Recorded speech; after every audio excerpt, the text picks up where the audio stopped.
In candlelit chambers where velvet drapes hung heavy and perfume drifted like mist, there once lived women whom history has immortalized in portraits and pageantry. Queens, empresses, noble ladies, faces framed in lace and pearls, gazing eternally from museum walls with eyes that seemed to whisper elegance.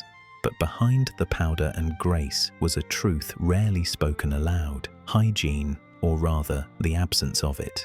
Today, we live in a world obsessed with cleanliness, where entire industries exist to polish, scrub, and sterilize. But go back a few centuries, and even the grandest palaces lacked plumbing. Soap was a rare commodity, and water was sometimes feared more than filth. This is not a list, it is a descent into a world where the richest women in Europe masked their bodies in fragrance, painted their faces with poison, and endured the weight of beauty rituals that did more harm than good. Let us walk now into those courts. Let us pull back the lace curtain and take in the scent of history. The world into which Queen Elizabeth I was born smelled more of rot than roses. The air inside Tudor palaces was damp and close, laced with the perfume of unwashed bodies, animal fat candles, and the sharp tang of burning coal.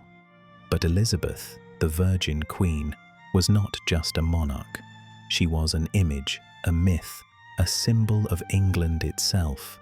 And to preserve that image, she painted her face in death, literally.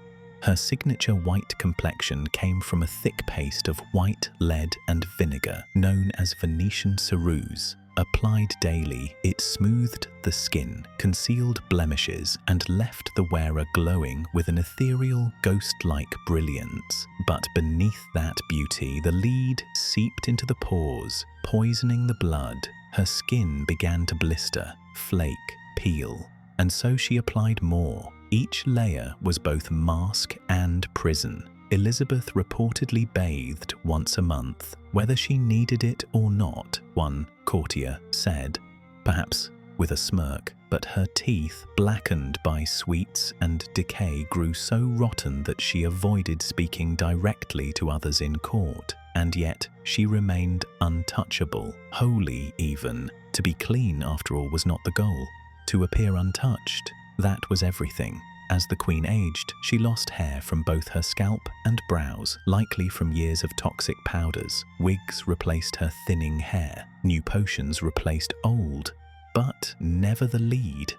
In portraits from her later reign, her face is flat and emotionless, like a porcelain mask. The white paint hides not only the ravages of disease, but the woman beneath. It is the final expression of a queen for whom beauty was duty, and death a gradual application. But England was not alone in its rituals of rot. In 17th century France, perfume was not accessory, it was necessity. The court of Louis XIV at Versailles shimmered with silks, pearls, and gold. But beneath the surface, the palace was filthy. Toilets were few and poorly drained. Chamber pots were dumped behind curtains, in stairwells, and even onto flower beds. And so women, royal and noble, turned to scent. Perfume was worn not only on the skin but in pouches hidden in gowns, in the folds of gloves, in powdered wigs, and on lace handkerchiefs. The recipes often contained animal products, including musk extracted from deer and ambergris from whale intestines. In some cases, even aged human urine was used to fix the scent. Madame de Montespan, mistress to Louis XIV, was said to bathe rarely but wore perfumes so strong they could be smelled from across a ballroom. But these scents did more than mask odor. They concealed disease, decay, and the miasma of a palace that glowed in the dark but reeked in the day. Meanwhile, in the Holy Roman Empire, Empress Maria Theresa gave birth to 16 children. Her hygiene routines were dictated not by science, but by court physicians who believed in balance through bleeding and sweating. Her daughters, including the ill-fated Marie Antoinette, learned early to layer their skin in powders, their bodies in corsets, and their manners in silence. Marie Antoinette arrived in France at just 14. She was bathed, depilated, powdered, and perfumed to become Dauphine. But once she became queen, she too fell into Versailles rhythms: light, colour, and odour. Her hair, famously styled to towering heights, was woven with horsehair, padding, and wire. Birds, miniature ships, and scenes from operas were set atop her head. These wigs were rarely washed and often infested with lice. Servants used long ivory tools to scratch the scalp beneath the structure, publicly while the queen conversed. To combat the lice, powder laced with mercury was sometimes applied. The skin burned, the scalp blistered, but the image was maintained.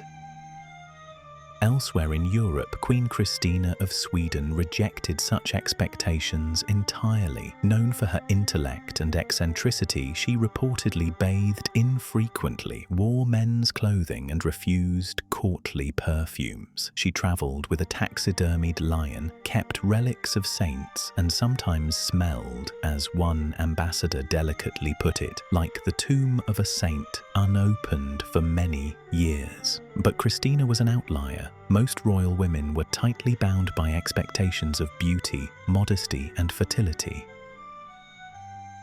Catherine de' Medici, the Italian Queen of France, pioneered perfumed gloves, but she also ruled a court plagued by disease. Her entourage believed water could open the pores and allow in sickness. Thus, they avoided bathing. Instead, they wiped themselves with dry cloths, dusted talcum powder onto their skin, and relied on layers of clothing to absorb the grime. Catherine, like many royals, wore linen shifts beneath her gowns. These shifts were rarely changed. Instead, scented sachets containing lavender, clove, or rosemary were sewn into the seams. The body beneath went untouched for weeks. Menstrual hygiene, too, was a private horror. Before the invention of modern sanitary products, noblewomen used cloth rags, washed in secrecy, sometimes hidden away. Others used moss or simply bled into layers of fabric. There were no bathrooms, no waste bins. The smell was constant, the shame universal, and yet appearances held firm. To be royal was not to be clean. It was to be composed. Perhaps nowhere was this more vividly displayed than in the fate of Anne of Austria, Queen of France and mother to Louis XIV. Anne suffered from lifelong skin ailments. She bathed rarely, and when she did, only her hands and face were washed with cloths soaked in rosewater. Her body, untouched by water, festered beneath her corsets. Physicians applied unguents of honey and herbs. Servants laced her gowns tightly to hide the swelling. She died slowly, painfully, beneath silks and brocade, her body a palace of its own decay. These were not isolated choices, but a system, a worldview. Cleanliness, as we understand it today, was neither valued nor trusted. Disease was thought to be carried in scent, in bad air, and so scent became both weapon and veil. The result was a world where the most powerful women endured lice, rot, and poison in the name of beauty. But we should not see them only as victims. They were, in many cases, active participants in the illusion. They wielded beauty as armor. They played the role expected of them at enormous personal cost. When we look now at portraits of these women, we see stillness, elegance, power. But behind the canvas was a body breaking down, a face cracking beneath powder, a scalp crawling with creatures. In the end, the greatest illusion of royal hygiene was that it existed at all.